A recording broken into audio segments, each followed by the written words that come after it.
Okay, ladies and gentlemen, welcome to the afternoon session of BASES 2023 UFO special. That makes you very special people. It's my great honor to once again meet Mark Pilkington. I interviewed him at the International UFO Congress, I think, in 2015. That's a long time ago. Mark has made an exceptionally brilliant film and written a brilliant book. It's the detail of what's going on, and it's rare, very, very good. He's also involved with a team of circle makers. Long time ago, he says. So, somebody, Pauline, that woman he shouted loud there was Pauline. It's that woman there, you see her? Her. That one there. Okay, important things, weapons of mass deception. And at this time of jiggery-pokery with the narrative, there is nothing more important to understand than this. Mark Pilkington, thank you. Thank you. Thanks, everybody. And thank you, Miles, for that generous introduction, especially given that you were encouraging people to burn my book 10 years ago. But no, it's great. Sorry, having a bit of trouble. Privileged information. I actually live in Pusey, so I couldn't really not come and hop over the road to speak here.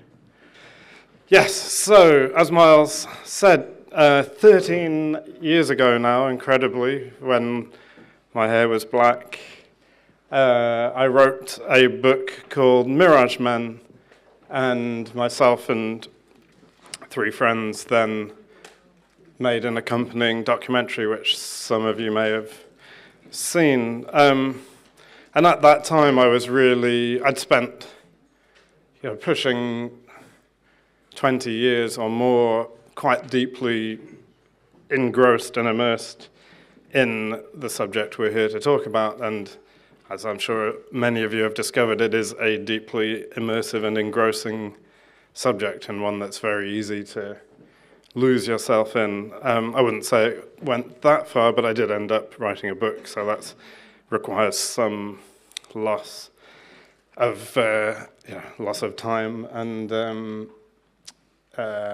awareness of one's surroundings. But anyway, the book I'm very thrilled to say, in the last few years, for obvious reasons, it's had a bit of a kind of second wind, and I'm here to refresh your memories if you have forgotten what the book's about, and talk a little bit about the current situation. But I have to stress I'm not really involved in sort of UFO research as such anymore, but I do talk to people occasionally and keep an eye on what's going on.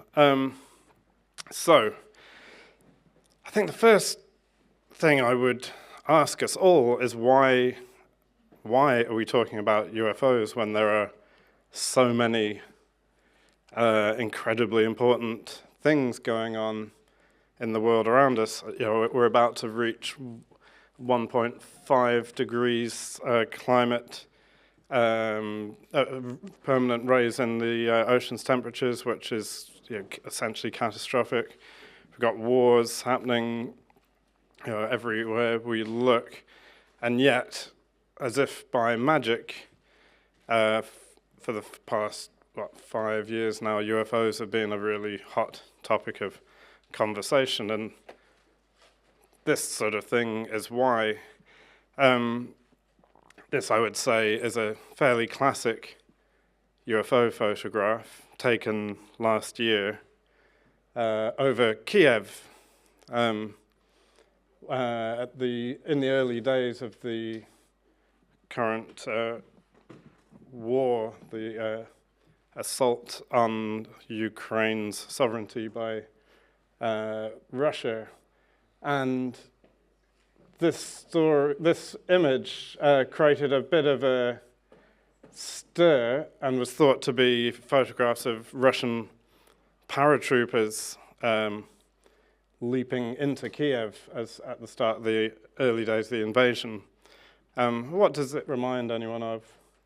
Oh, well, sorry, I gave the game away there, but this is actually just internal reflections of streetlights on a window.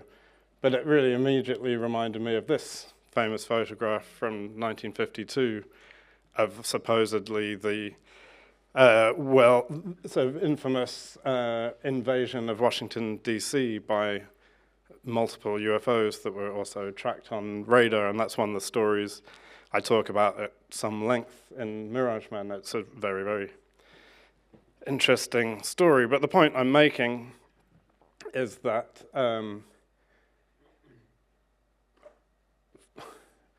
UFOs are reflections of ourselves, really, and reflections of the world we live in and of our culture. They are not out there, they're in here, and I'm going to talk a little bit about why I believe that to be the case and how I think we have all been so conned, really, and I continue to be conned on the subject of UFOs. I'm sorry, this might be a bit of a mic drop for some of us here, but okay.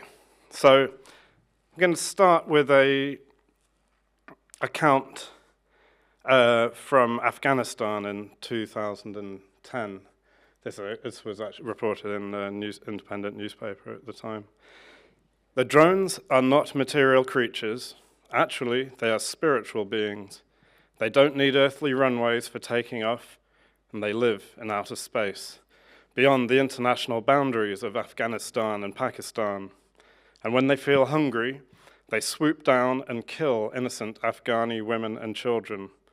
They eat the corpses and fly back to their spatial residences for a siesta. And when they again feel hungry, they swoop down again and kill another lot of innocent women and children. And then, having devoured the dead bodies, they fly back to their bedrooms in space. It's been going on like this for years and years. And this is an account from a survivor in a rural village in Afghanistan of repeated drone attacks. And I think you get a sense of how it feels to be confronted with a technology you don't understand, an advanced technology that you don't understand, that's behaving in ways you don't understand. And in this instance, the technology is attributed with sort of both supernatural abilities and a kind of animistic personality, an internal personality. So it becomes essentially a magic object, a living magical being. And this is a General Atomics MQ-9 Reaper drone of the sort that would have been used in those assaults. So about a decade ago, nuclear tensions were heating up, as they still are, with Iran, and this culminated in the Iranians capturing a very, very advanced RQ-170 drone, which one Iranian scientist claimed they had done using plasma beam technology captured from a downed UFO. And as part of this, the nation, Iran, underwent a major UFO flap that was widely shared and broadcast by news media, both at home and internationally, and this included photographs like this one of something, sightings of lights, structured craft, even robotic entities that were spotted on the ground. So where do these stories come from and why? And these are the sorts of questions that I wanted to explore and find answers to when researching and writing Mirage Men. That's obviously a doctored photograph, but that's sort of after and before. I've no idea who did that, but good job. So, the stories that people tell about UFOs are, while fascinating and intriguing and powerful, are mostly just that, stories. Folklore for the space age, myths of the modern era about technologically superior angels here to give us humans hope about our future on Earth and in outer space. UFOs are living folklore and a powerful vehicle for new religious beliefs. And over the past 8 decades, these accounts have been streamlined and amalgamated into a mythology, and now that mythology has taken on many of the tenets of a religion, one whose reach encompasses high-ranking political, military, scientific, and cultural leaders all over the world. And as such, I see no problem in this inherently. I don't see why this religion shouldn't be accorded the same respect as any other. And while I myself am not a believer, I actually think it's a perfectly rational and sensible set of beliefs to hold. People will always believe what they want to believe, what feels right to them, and for millions worldwide, extraterrestrial visitors or interdimensional visitors or intertemporal visitors, whatever the flavor of the time is, do feel right. And it's just not a ridiculous thing to believe. There's water on Mars and on the Moon. There are new Earth-like planets being found almost every year, and you won't find an astronomer anywhere who discounts the possibility of there being life elsewhere. And it can only really be a matter of time before we find something that we can all recognize as life of some sort elsewhere in our infinite universe. But has that life made it here? Have advanced technological entities made it here? I sincerely do not believe so, and I know that's, I may be in a minority in the room, but I have spent, that is the conclusion I've reached. So myth-making of the sort that surrounds the UFO story is a human necessity. It's one of the things we do best. Myths are useful. They guide us and help us to make sense of the incomprehensible, those things and events too strange or too complex for us to understand. They provide emotionally satisfying answers to difficult questions. How did we get here? Why is the world like it is? Why are we at war with people who were once our friends? How did Donald Trump ever manage to win a presidential election? Where do UFOs come from? So in Mirage Men, I suggest that popular ideas about UFOs have at various times been shaped and manipulated by disinformation specialists within America's intelligence, military, and cultural apparatus, and no doubt those of other nations, particularly the Soviet Union during the Cold War era, to create an ever-evolving, punctuated equilibrium of belief. What I don't suggest, however, is that there's any kind of permanent, ongoing program to promote UFO beliefs, though I am very confident that this has happened on occasion. As we've seen time and time again, such a program just isn't necessary. The UFO lore is perfectly capable of sustaining itself, and it has a vibrant life of its own, supported by a complex patchwork of believers, promoters, seekers, and charlatans in all strata of society, and is regularly nourished by new witnesses and devotees, shall we say. The law does, however, provide a useful cover for certain clandestine operations, and is thus employed by the Mirage Men if and when it is expedient to do so.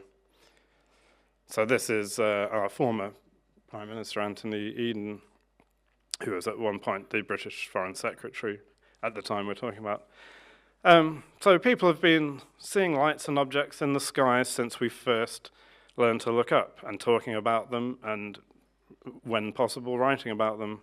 But I'd suggest that the modern UFO story begins on the 1st of March 1947 with this man, Anthony Eden, then the British Foreign Secretary.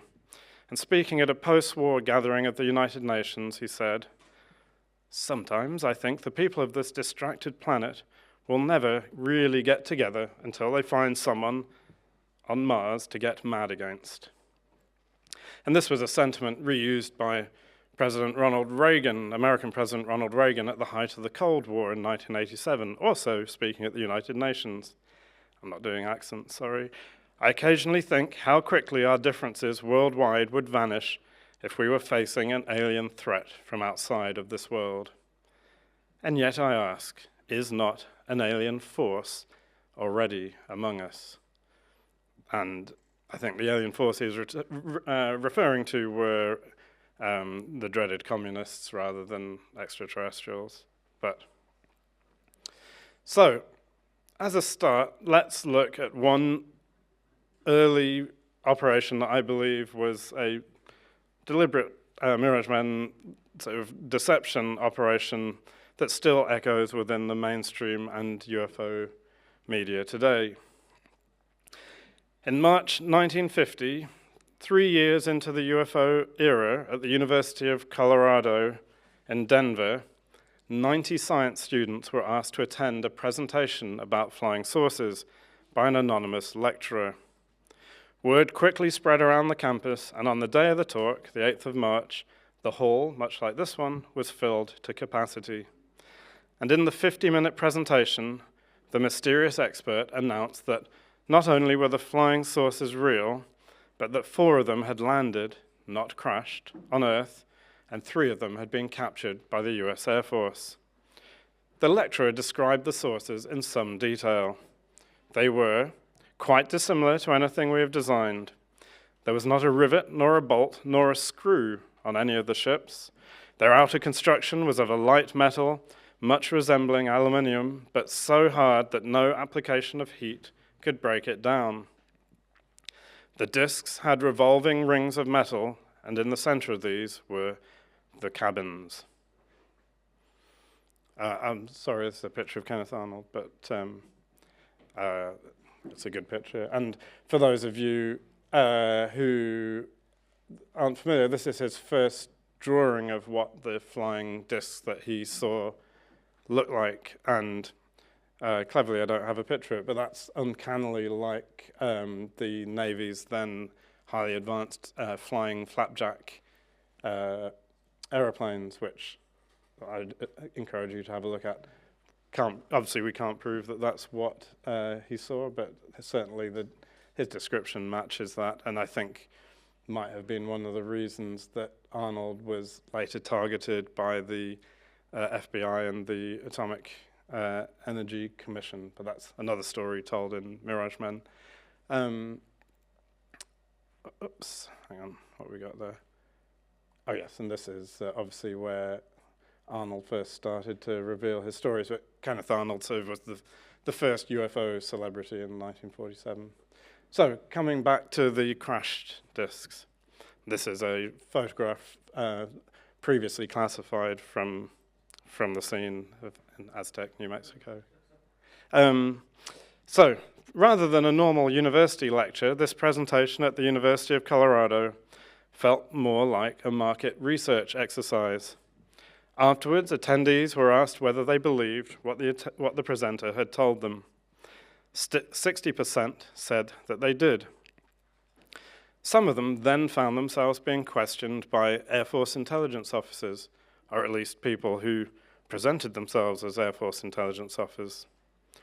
A follow-up questionnaire was carried out among the students, by which point the number who remained convinced had fallen from 60 to 50%, which was still considerably than the national average of 20% of people who believed that the flying saucers came from outer space, as opposed to the more popular suggestion at the time of Russia or of a secret US airbase. But the message from the lecture was clear: exposure to a convincing source of information, and in this case, the lecturer wore a bow tie, combined, no doubt, with a bit of peer pressure, could encourage even the most pragmatic of college engineering students to believe the improbable.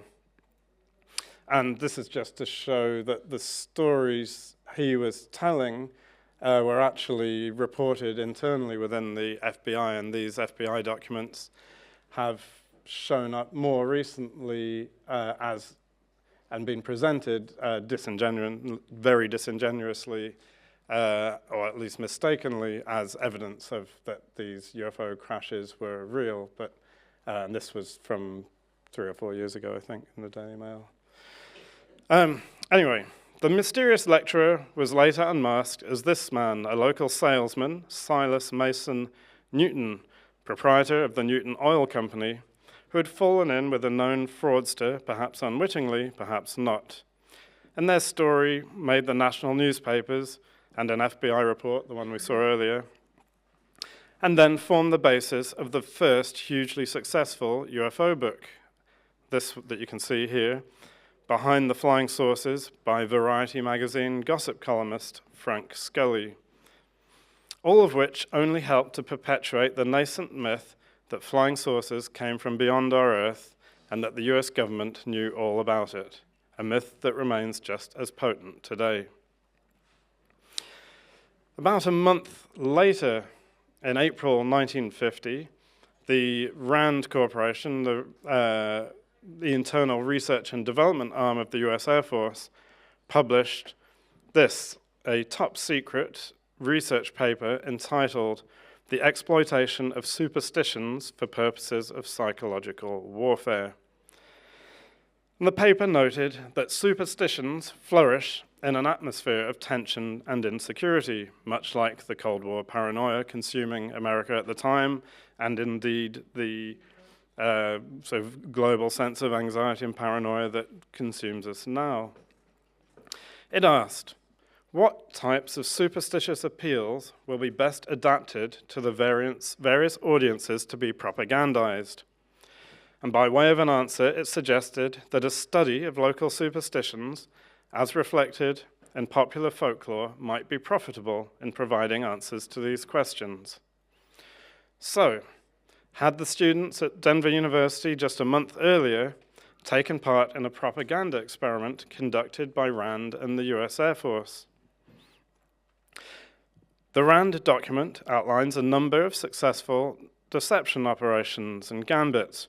How, for instance, in the 1920s, the British Army broadcast the voice of God from aeroplanes flying over Afghanistan's northwest frontier. And how, in both world wars, magic lantern images of Jesus and Mary were projected onto clouds to startle soldiers and civilians on the ground. It discusses the military potential for exploiting beliefs about gods and devils, ghosts and monsters, astrology and luck, good luck charms, chain letters, and more. But the one thing it doesn't mention, which was peculiar given that this was an internal and classified US Air Force memo, written at the first peak of the sort of UFO craze, was flying saucers. There's just no mention of them. They were one of the biggest news stories of the day, one that was generating literally hundreds of newspaper stories a month, and it was a story that directly impacted on the US Air Force, whose job it was to investigate them. So was the paper's author, Gene Hungerford, yes, suffering from a severe case of saucer blindness, or was there another reason for their omission? We don't know the answer to that. However, a year later, a very, very mysterious organization called the Psychological Strategy Board was signed into existence by then-President Harry Truman, and its role was to maintain, quote, America's charisma abroad, a job that required the control, procurement, and production of every conceivable means of transmitting ideas and information, from scholarly seminars, symposia, special tomes, learned journals and libraries, to church services, comic books, films, television, and radio, to folk songs, folklore, folk tales, and storytelling. Now, the Psychological Strategy Board had allies and agents in many of the major media outlets in America. Its head was a former executive of Time Life, one of the biggest media companies in the world at the time, while the company's current boss, Henry Luce, was also a keen supporter, as was movie mogul Darryl Zanuck, the uncredited executive in charge of production on Robert Wise's 1951 classic that came out, so the year the Psychological Strategy Board came into existence, The Day the Earth Stood Still, and this is a great still from that. That film, released a year after Frank Scully's book, suggested that alien visitors would be hard-working Christians, much like good Americans, and helped to project and promote America's role as global atomic policeman and guardian of world peace, just like its alien protagonist, Klaatu. And there is Klaatu and Gort behind him. If you haven't seen the film, I really do recommend it. It's absolute classic, and there's a lot to be learned from it. This is a less good film from the same period, which has a Russian secret disc aircraft crashing in, attacking people in Alaska, but is another sort of proto-flying saucer film. Anyway, after unsuccessfully, trying to downplay the flying saucer problem, in April 1952, the US Air Force tried another approach and announced in a fully sanctioned, several-page article in America's favorite magazine, Life, with America's favorite sweetheart, Marilyn Monroe, on the cover, just for good measure, announced that flying saucers were probably interplanetary in origin. Perhaps someone at the Air Force had decided to take the advice of its own Rand paper and make the flying saucers work for them. And how convenient was it that Life, an outlet very supportive of the aims of the Psychological Strategy Board, was there to aid them in their extraterrestrial rebranding of the saucer problem. So, given that flying saucers were now a popular obsession for millions of Americans, it was perhaps deemed healthier for them to believe that the discs were flown by friendly humanoid aliens like Klaatu than it was for them to blab about secret US military aircraft or stir up panic about a Soviet saucer invasion. And that's exactly what Kenneth Arnold had done 5 years earlier. He'd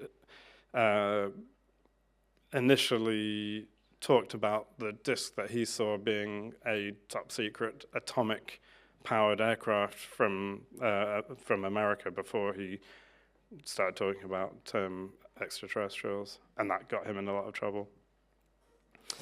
So, if the US Air Force and Life magazine article's intention was to get everyone watching the skies that summer, they did a great job.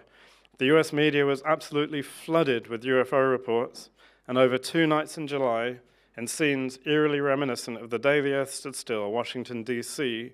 was invaded by UFOs, and the photograph we saw at the beginning was widely distributed in connection with this event.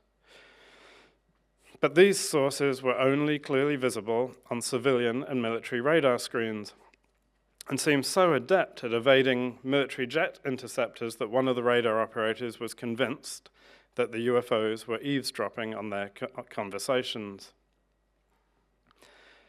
The head of Air Force intelligence at the time, General John Sanford, who would soon afterwards become chief of the super-secret National Security Agency, was particularly dismissive of the Washington flybys, but he couldn't dampen the nation's enthusiasm for saucer sightings, and the incidents made the global news during the largest press conference the Pentagon had seen since World War II. And just as things began to look like they might really get out of hand, the CIA entered the story, and at the end of 1952 convened a secret meeting to discuss the ramifications of the UFO problem. Known as the Robertson Panel, the group of scientists and military intelligence operators decided that, while the UFOs themselves seemed to present no direct physical threat to national security, the reporting of them did, clogging channels of communication with irrelevant reports and creating a cry wolf situation that could generate so many false alarms of alien or foreign technology in the sky that genuine hostile actions by the Soviets might be ignored. What's more, the general interest in the subject threatened to inculcate a morbid national psychology in which skillful hostile propaganda could induce hysterical behavior and harmful distrust of duly constituted authority. So to sum up, flying saucers could make a rebel out of you, or worse, a communist. And you know what? They were absolutely right. We only have to look at, the people who are shouting the loudest on the media, particularly America, about UFOs to see that the CIA had it bang on. So, throughout the 1950s, thanks to countless films, newsreels, comics, newspapers, and magazine articles, all the noted areas for coverage by the Psychological Strategy Board, UFOs became as successful an American cultural export as the hula hoop or the frisbee. And we see them starting to appear everywhere that the US had political concerns and ambitions. In Europe and Latin America particularly, both key psychological battlegrounds in the cultural war against communism being particularly affected. So, apologies for that sort of historical dive there, but it's an important sequence of events that charts what I think to be the kind of origins of both the Mirage Men and the UFO kind of story. So, in the light of the recent resurgence of interest in UFOs in the past few years, I thought it might be interesting to try to list a few scenarios in which UFOs have provided a cover for other activities. So, straightforward ones, as we see here, the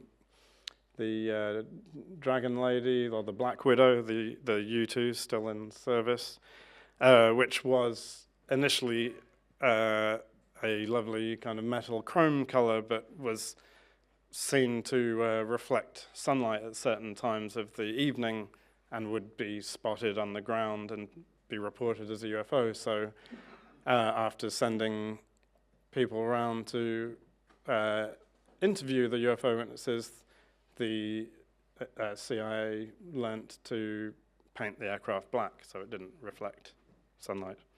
Anyway, so yes, UFOs can be camouflage for advanced military vehicles and weapon systems, whether in the air, in water, or on land. They can be an excellent form of electronic countermeasures and radar spoofing, a technology that has reached incredible levels of sophistication since World War II. And as the great early Air Force engineer and UFO investigator Leon Davidson declared in the early 1950s, ECM, electronic countermeasures, plus CIA equals UFOs. These days it could be plus CIA, DIA, NSA, anyone you like, really. But the point is, electronic countermeasures produce UFO reports. If you're not familiar with the radar spoofing technology, even as far back as the 50s, it was possible to project radar images of at any speed, size, direction, shape onto your own or an enemy's radar screens. And I actually think that's what happened, was going on in Washington in 1952, and that's what Leon Davidson also thought.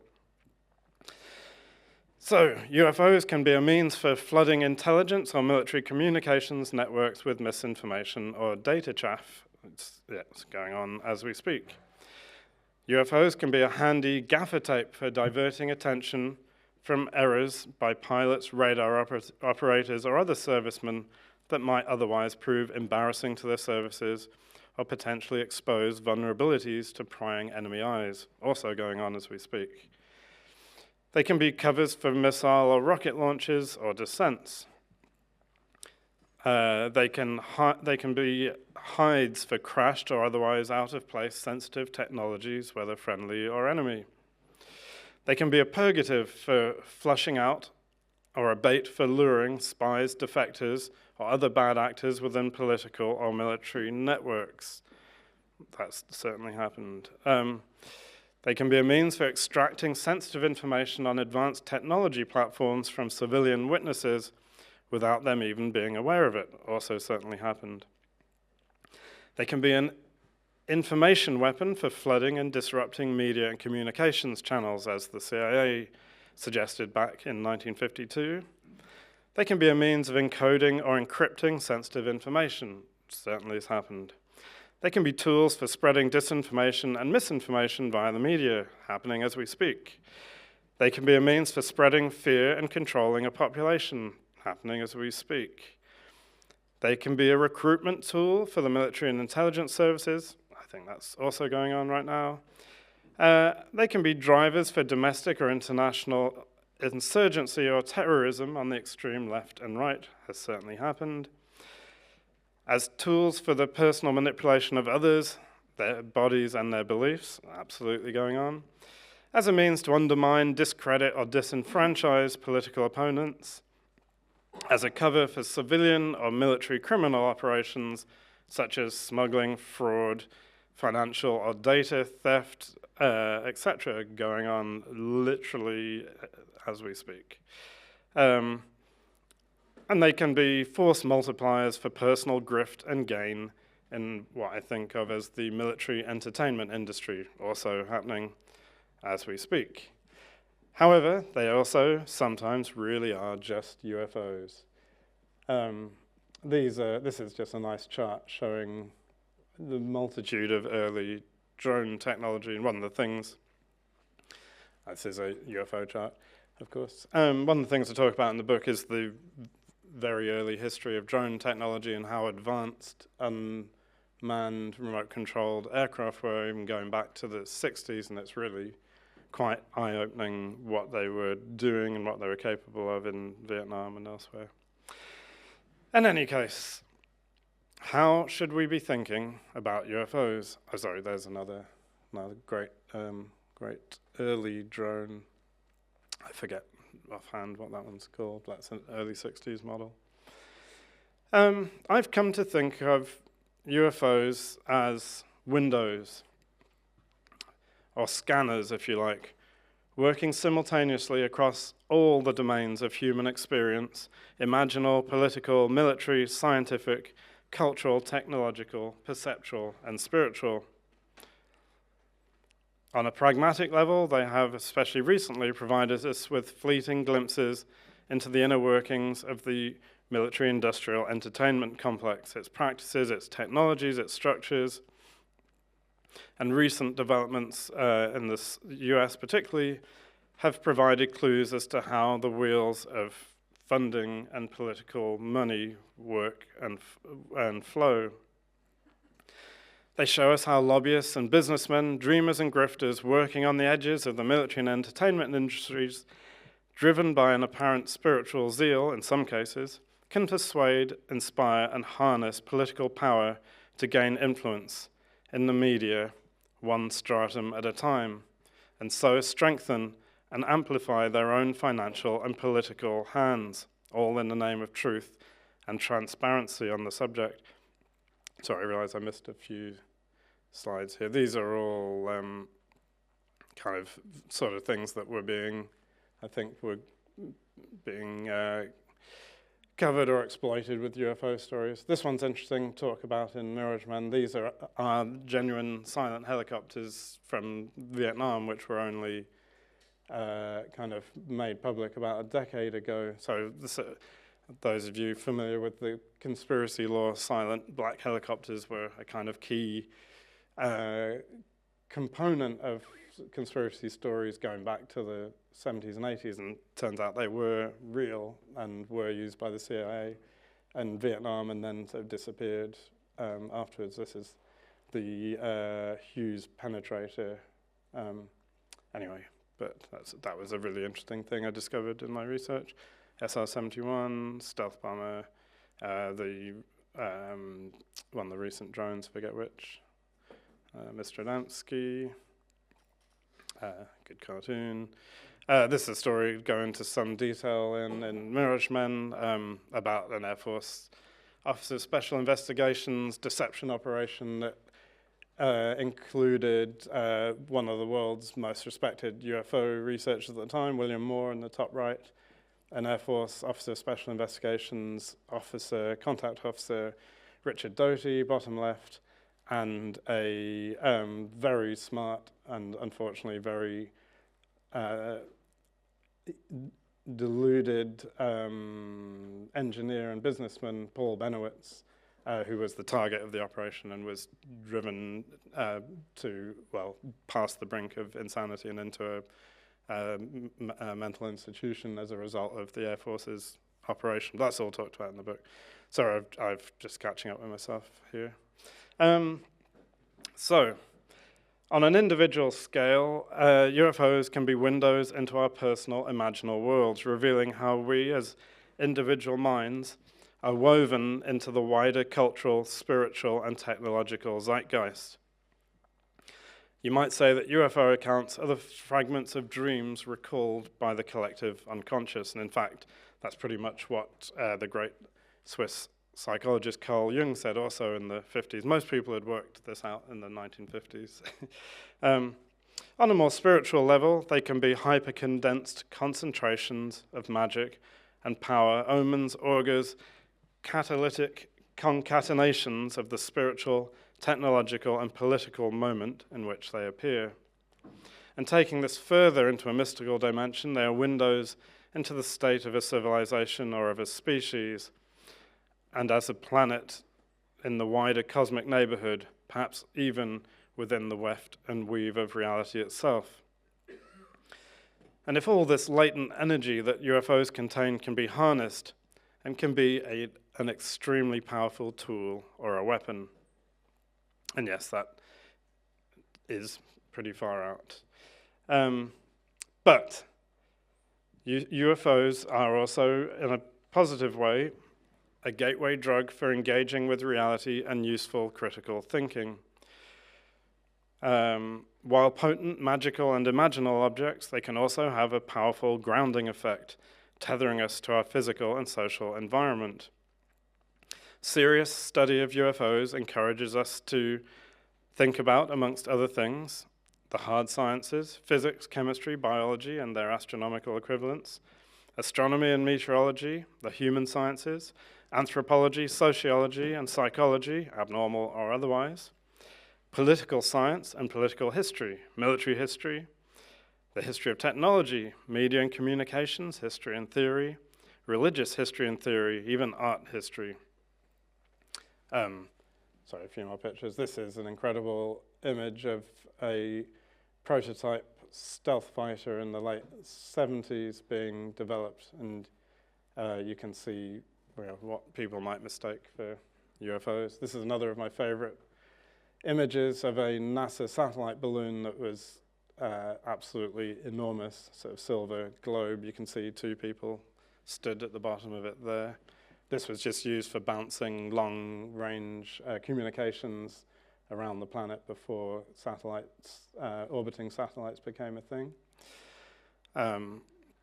This is a sort of a project badge attached to one of the organizations involved with security for special projects. This relates back to the story about Paul Benowitz I mentioned, which I think was really about the distracting Soviet agents from getting information about the stealth program. So yes, art history. This is René Magritte's Voice of the Spheres from the 1930s. So, sorry, this has been possibly a bit of a whirlwind, but where do I think the Mirage Men are in 2023? That's several of them right there. That was the first To the Stars Academy of Arts and Sciences live broadcast. From left to right, Chris Mellon, former Deputy and Assistant Secretary of Defense for Intelligence, and now a very forthright spokesman for the extraterrestrial reality of UFOs and a defense industry, powerful defense industry lobbyist. A guy called Jim Semivan, a former senior intelligence service operator from the CIA's Directorate of Operations. They're the people that do the dirty tricks. Dr. Hal Puthoff, a long-running leader of sort of in fringe and edge sciences, and involved with all sorts of really interesting far-out programs, and particularly in the 70s, the CIA's remote viewing program. Steve Justice, second from the left, on the end there, former Advanced Systems Director for Lockheed Martin's Skunk Works, the developers of the stealth aircraft and many others, and of course, second from the right, Louis Elizondo, who's sort of become the sort of leading popular spokesperson for UFO reality in America.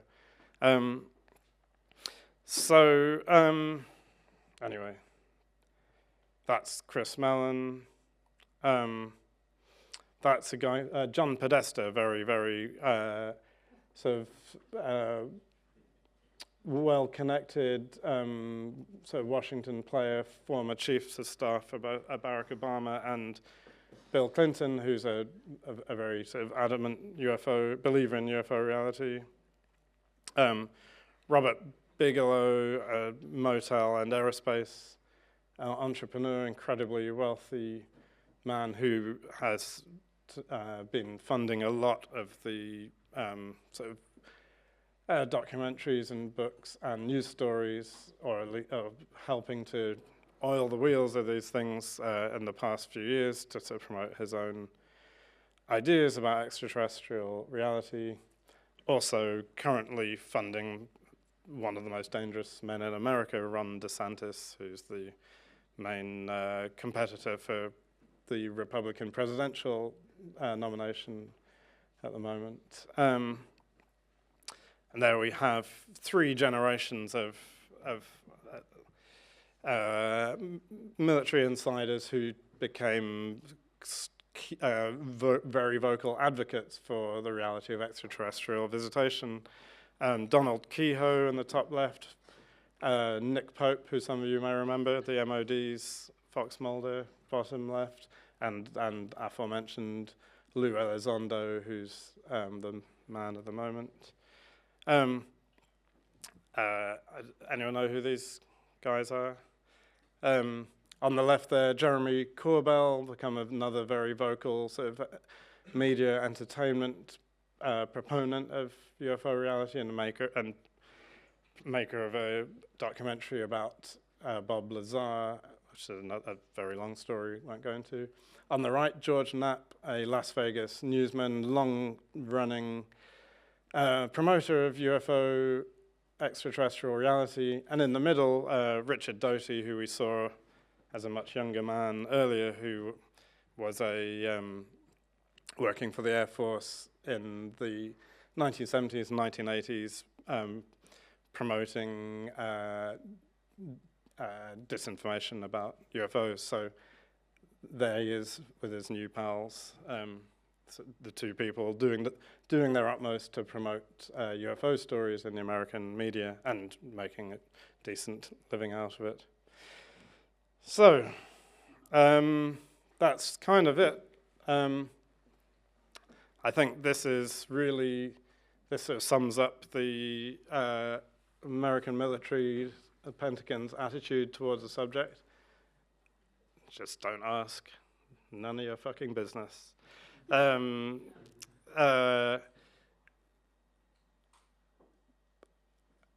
Hopefully, I think there's basically a sort of two-lane system going on here where it's basically easier and more convenient and politically and sort of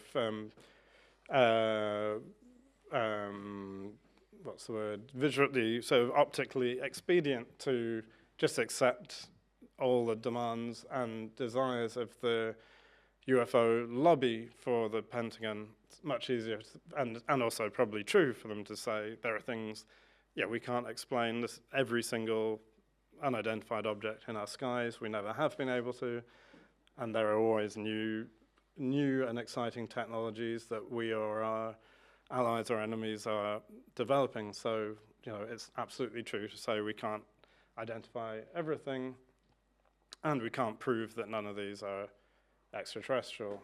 But I don't believe that is what's being said behind closed doors. But it's just, that's just the most convenient story to tell. It's a public relations exercise and a canny one. And as I reeled off the list earlier, one of the things that in the past promoting UFO stories has done for the Air Force, and I'm sure for other military organizations, is make what they do seem interesting and actually encourage people to join their ranks. And you actually meet a lot of people who say they joined either the FBI or the Air Force or the Navy because they thought they might get closer to the UFO story. That's, in our experience, that's something we came across. And I suspect, that can't hurt. It also helps to make them feel, it's good for the militaries to act like they know things that we don't, and they do know things we don't, obviously, but it's good for them to talk about the big things that we don't know about and hint that they might have some answers. But sorry, I'm going to wrap up there. I'm just meandering now. But here's my book, still available. It's now available as an audio book, which was a nice sign that there's still some life in it. The audio book was made available by the publishers just last year, so the truth is still out there in my book. But yeah, thanks for listening. I'm very happy to take questions. Yes. Okay. I can't see you there. Hello, Mark. Hi. I can't see, but hi. Oh, you won't be able to see on the stage now because the light's shining in your eyes. My name's Ben. We've met before. I'm actually very interested in psychological warfare, and I've read your book and I've watched your documentary. I personally don't believe that that psychological warfare explains the UFO phenomenon completely. And this is for it's actually for many different reasons, which I don't have time to list all of them. Mm-hmm. But one in particular I'll bring up is antiquity, the antiquity of the phenomenon. Dr. Dan Farkas of Romania in particular has made this point, that the modern UFO era from mid-1947 is simply the raising of a profile of something that has existed as far back in history that can be traced. There's every reason to believe that in prehistoric times, people were having these experiences. So that's just my own take on your position. Thanks very much. Thank you, Ben. And I sort of entirely agree with you. But my interpretation of that is that yes, people have always, and there's no question that people have always seen things they can't explain in the skies. They've always attributed, quite rightly, so cosmic and magical abilities and identities to the things they can't explain, and that's sort of what we do. It's just inherent in our nature, and it's our kind of spiritual or religious instinct. But I really don't think it's fair for us to project our own contemporary version of the story onto people, hundreds or thousands of years ago, but it is something that we do tend to do. And one thing I want to make very clear, with everything I've been talking about, I make a very strong separation between what we've been talking about today, which is essentially things seen in the skies, to paraphrase Carl Jung, and people's direct experiences of contact or engagement with what appear to be non-human entities. I think those are two different things that have been sort of conflated at various points with each other, and I think that's a mistake. I'm absolutely fascinated by and will always listen to people's experiences of engagement, of contact, of Gnostic experience with something that feels not us. But I think it's category error, essentially, to think of that as in the same way that we're talking about, extraterrestrials from outer space. That's a cultural projection. But so when we're talking about ancient accounts of contact with non-human entities and beings, again, this is just part of our human makeup. It might be part of a non-human makeup, but I don't think it has anything to do with what we're talking about when we talk about UFOs. Hi. I have a comment. Yeah. I don't know, can you hear me through that? I can, yeah. I actually find it strange to hear you talking about things like consciousness, religions, spirituality, all that, and then trying to conflate, you use the word conflate a lot, conflate it into something that you are so skeptical of. I would ask you as a question, you don't have to answer it, it's a rhetorical question perhaps, if you've ever actually seen anything that informs your opinion, or are you just having your own psychological moment with putting all this together? Now, my experience, and you don't know me, so you will have to take my word for it, I would describe myself as very down to earth. I don't do any exciting things like drinking or smoking or drugs or anything like that. So I am very down to earth. I come originally from South Africa. In South Africa, in the 70s, getting up one morning, 7 o'clock, bright blue sky before the invention of chemtrails, certainly not in that part of the woods. Not involved at all with thinking about, consciousness or something. It's 7 o'clock. It's time as a mother to get the children up, to get ready for school, go to work, what's for supper, what's on the shopping. And I see this cigar shape in the sky out of the bedroom window. That's very odd. I've never seen it. I was probably in mid-30s at the time. That's very odd. And it's just sitting there, just not moving. I decided I would like to take a photo. I go to the wardrobe, I get the camera out. South African houses, unlike English, are very long. I go right up to the top of the house, out the back door, down to the garden, take the photo, which never came out, come back, and it's still there. Now, it's a South African blue sky, clear sky. It went from there to beyond the horizon in less than a millisecond. It may have been a UFO. It certainly was not an aircraft, and the official statement that was given, because a lot of people saw it, unless they were all on a psychological consciousness, religious adventure, they all saw it. It was in the paper, and it was dismissed as a weather balloon. So I'm afraid, I'm inclined to say a lot of what you're dismissing might just be because you've never had an actual experience. So I just wanted to share that thought with you. Thank you very much.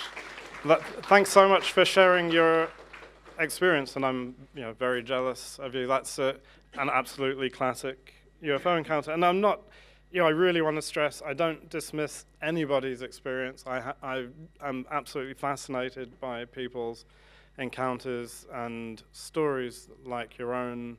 And that's not really, that's not what I'm here to do, and it's never have been. I was lucky enough with friends to see 3 spherical objects that none of us could explain back in the early 90s in Yosemite National Park, and actually opened the book with that, 3 metallic kind of spheres, like giant pinballs, as they were described at the time, that sort of followed the same trajectory, same path, and couldn't see any means of propulsion, but followed exactly the same path over a lake, moved so very, very assuredly and deliberately to a certain point where there was a rocky bluff. Then before they hit the bluff, they just sort of rose vertically and continued moving on the same trajectory over the bluff. Now, don't know what they were. Could have been. I don't think they were balloons. I did see something hovering off the ground in a clearing in the woods near where we were earlier. A few minutes earlier, that again looked like a big silver ball. Could have been some kind of research balloons. Could have been something from nearby China Lake Advanced Naval Weapons Research Area.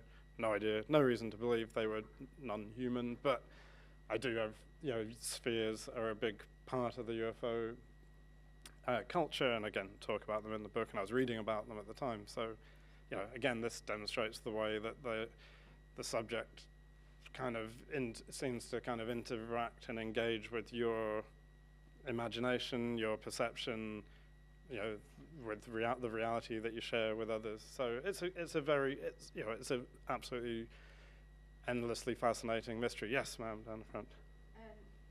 Could you talk at the microphone, please? Oh, Please talk at the microphone. should I pass the mic down to you? I can pass this to you. Oh, you can come up here, yeah?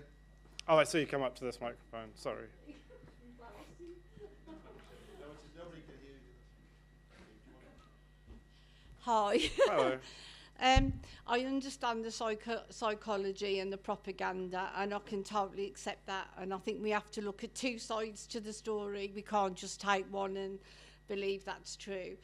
But I'm interested in the secret space program and about us going off planet and all this sort of thing. So are you saying that that's not true, that we're not going off planet, that we are stuck, that we are in this environment, we're not going into space, and all that is not true? Is that what you're saying? No, it's not. I mean, I think the idea of this. Oh gosh, that got loud. Because if we're going off planet and we are, there's got to be other things out there besides us. And if we are going off planet, and I was told by Michael Sala, have you heard of Michael Sala? Mm-hmm. And he's talking about Star Trek and all that. He's a soft programming to get us used to being in this kind of environment. And I also know they have psychic people in the army who are moving into the future. I forgot what you called it, but I know they're in the CIA, and they've come back with alien kind of interpretations, and that's from Michael Sala as well. Yeah. So it's interesting to me. So are we just on the Earth and that's it? Or are we going off planet? Are we going into other dimensions? Or is this just all a load of rubbish? I mean, it's not a load of rubbish. I think, of course we're going off planet. We've been on the moon, for those of us who believe that we have been on the moon. I do. Well, they're talking Mars, Pluto. Yes, we're talking right into other solar systems. We can watch pretty much live broadcasts from the Martian surface from drones and helicopters, and flying drones and robotic vehicles on the ground. It's absolutely incredible time to be alive. In that sense, we can see images from probes that have landed on comets, on asteroids. We are very much sending our proxies into space, whether we're sending, deep space human programs into the kind of far beyond. I think these are kind of projections fantastical projections of where we are. But there are whistleblowers, aren't there, that have said that they've been off planet, and obviously their memory has been erased. There are and people we can that say do these things today. They say technology is 60 to 100 years in front of what we're being told. Yeah. And I do understand the psychological side of all this. Yeah. I mean, my first question would be, where is the money for this coming from? And I did, at the time, 13 years ago, there was still, or more, 15 years ago, there was a lot of talk about the secret space navy and things. So I did, I did some try to look at the kind of economics of this and look at what was available, what was listed in black budgets for the time, and just the amounts that even the Apollo mission or space shuttle missions, decades before required were not, were much higher than what was in the black budgets at the time. But of course, you can then say, well, the black budget is not the real black budget. But I just think these are exciting and evocative projections, shall we say, of our slow and less exciting kind of progress into space. And Michael Sala and others are quite right to say that things like Star Trek or Firefly or whatever the Expanse, these are kind of, what's amazing is they act as both fantasy projections of what we're doing, but then end up becoming the reality because generations of young people watch Star Trek and then decide to become, NASA engineers, astronauts,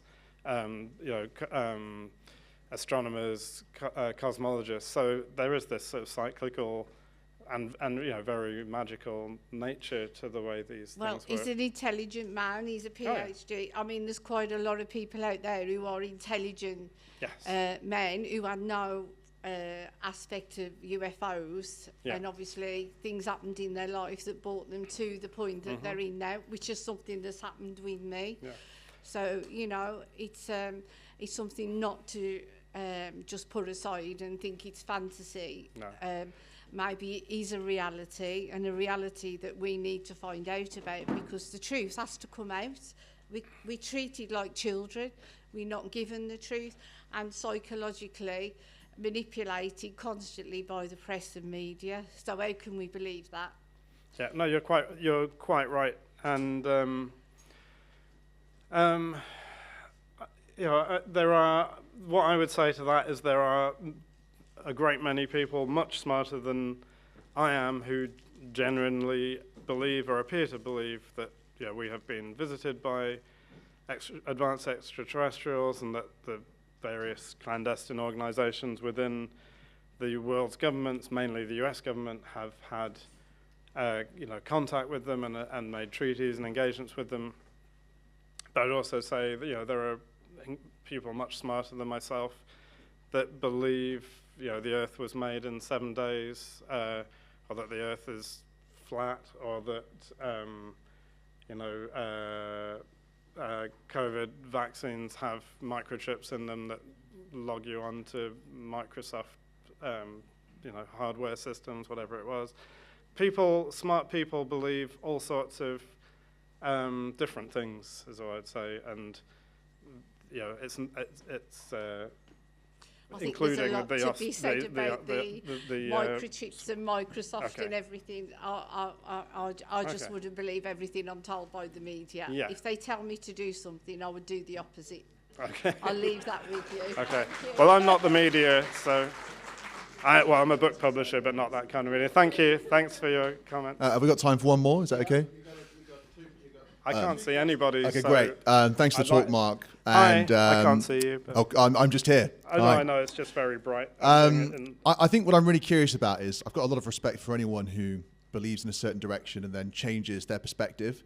What was the turning point for you where you went from, investigating this passionately to really flipping, because it's obviously a whole different way of seeing the data. So what were the key points that really won you over to the new perspective? Okay, I mean, and I definitely like many of us, I was probably a teenager when I first got excited about UFOs. I think it was around the time of Above Top Secret in the late 1980s.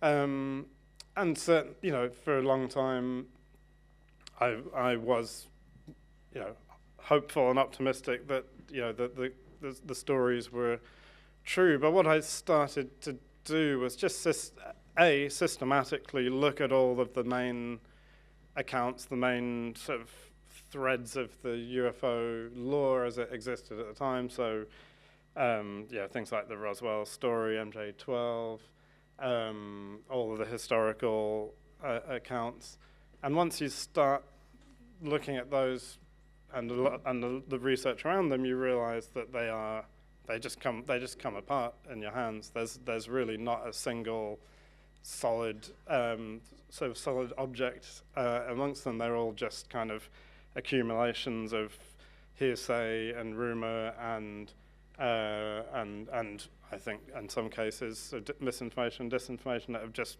kind of glommed together into these accounts. So the stories do come apart. And the other thing I think that's really mind-changing came during the Mirage Men research was something that Christopher Green, a very, very incredibly intelligent, erudite, and brilliant medical doctor who was a senior scientific research figure for the CIA and was also responsible for instigating the remote viewing program in the mid-70s. But he said something to me that it stuck with me. I think it's really important. He's a wavering believer. I think he's back in the believing world at the moment about the UFO reality. But he once said, Mark, why are you listening to me? I'm an Episcopalian. I hold what many people believe to be outlandish religious beliefs. So, once you start understanding beliefs about the things we're talking about here within the same kind of sphere as spiritual or religious beliefs, it's then just everything, for me anyway, started to fall into place, and it just became clear that this is how folklore becomes myth and becomes religion. And that's, to me, that is absolutely where I think we are. And when you see people like Chris Mellon or Robert Bigelow, John Podesta, any of these powerful, particularly American figures, or going back to Lord Mountbatten allegedly, or Prince Philip, people who are in positions of great knowledge, of access to knowledge and access to power, who believe these things. They are believers. That's all we can say, and they will then, when they're told a story by someone they trust, they are going to interpret it in the way that will concord with their pre-existing beliefs. It's a kind of confirmation bias is what it's called.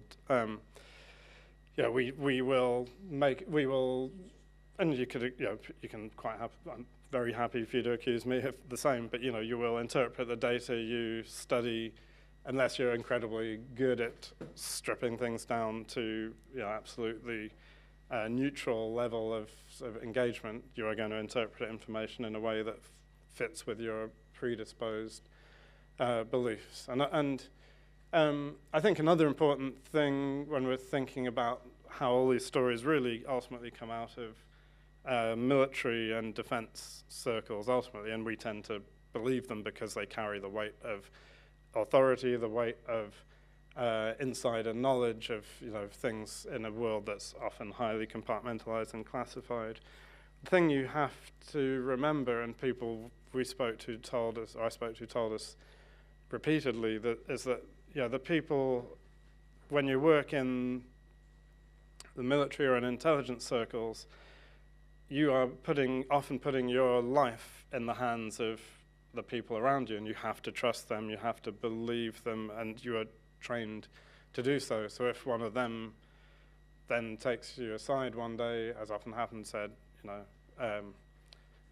okay, I'm going to share with you something I was told by one of my superiors about something that was told to them about the Roswell crash in 1947, you're inclined to believe it because these are people that you have to trust, you have to put your faith in, and the sort of intensely vertical hierarchy of authority and power in those structures is one that again, encourages you to listen to what you're told and believe. You're not really given the option not to believe it. So I think, these are the kind of conditions in which these stories spread. Okay, we've got 2 more questions. Mine is just really more of a comment. Yes. So I believe in aliens, and I do not believe in the original moon landing. I do happen to think it was a fake. Mm-hmm. But I just wanted to say to both you and Miles, I think it was so excellent that you would come to a conference like this. I think I can't speak for other people, but I think the majority of people here possibly do believe in aliens and UFOs. I think so. But what I really valued was the alternative perspective, and I think it's excellent to have somebody like you here, because we don't want to be in echo chambers. Yeah. That is That's really, really dangerous. And I found it really thought-provoking where you said, in an age of disinformation, the possibility that what we're being told about UFOs and aliens could be a cover for something else, because I think there is so much disinformation. I found that really thought-provoking, and I think it's a valuable perspective. So thank you. from someone who doesn't believe in the moon landing, thank you for coming. I found your perspective valuable. All right, so thank you so much. Thank you. I love speaking to, I've spoken to many groups and organisations like the one Miles has put together here. And I used to run a UFO group in the early 90s in Norwich, so I know, and that was I have kind of experience on the ground, as it were, of this this community and this environment. And it's likewise really important for me to hear people's experiences. As I said earlier, absolutely take very seriously people's own personal experiences, their encounters, their engagements with all forms of unknown, phenomena, and I don't discount any of them. It's just I don't believe that UFOs are extraterrestrial spacecraft. That's all. But yeah, thank you very much for your kind comment, and thank you for Miles as well. Yes. Okay. Hello. Hi. I can't see that. I'm going to be a little bit naughty, but Yeah. I just want to see what your opinion is. Sure. Yeah? I channel the Arcturians for a living full time. I'm very well known for doing it. Yeah. I also teach people how to go out and see the ships and make them appear for a full-time living. Some of my clients are very famous people in Hollywood, and Yeah. they pay me a lot of money to give them this information. Am I imagining all of that? I don't think you're imagining being paid. What I would say, I would love to come out with you and be, if you were prepared to show me, then I would be absolutely thrilled to have that experience. What I would suggest is, and I can't say without being there myself, is I have, when I was in the kind of the mindset where I was out looking, I spent many hours out at night scanning the skies, and I tended to find that you would, if you're looking for things, you will see them, and it's about adjusting your frame of mind and your perception to see them. So I don't disbelieve that people see things, when they are with you.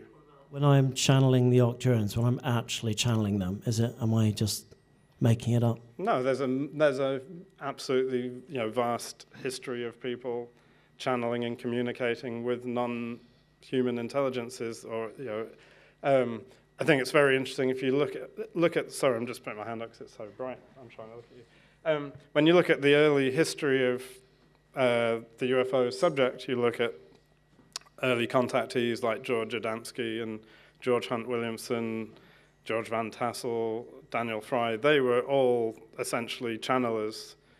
George King of the Theorist Society. The early story of UFOs was essentially a spiritualist one, or a channeled one. It wasn't a technological one, and the technological story followed the kind of more spiritual or channeled one. So what you are doing is very much in the tradition of the original UFO contactees. So I don't doubt it. I don't doubt what you're experiencing for a second. And again, I would love to experience it and see it for myself. So. Thank you. Okay. Okay, thank you very much. Thank you. I'm happy to. I can stick around if anyone wants to chat for a few minutes, but I've got a 3-year-old who needs attention. So. But thank you again, Miles, for inviting me here to say things not everyone would want to hear. Thank you.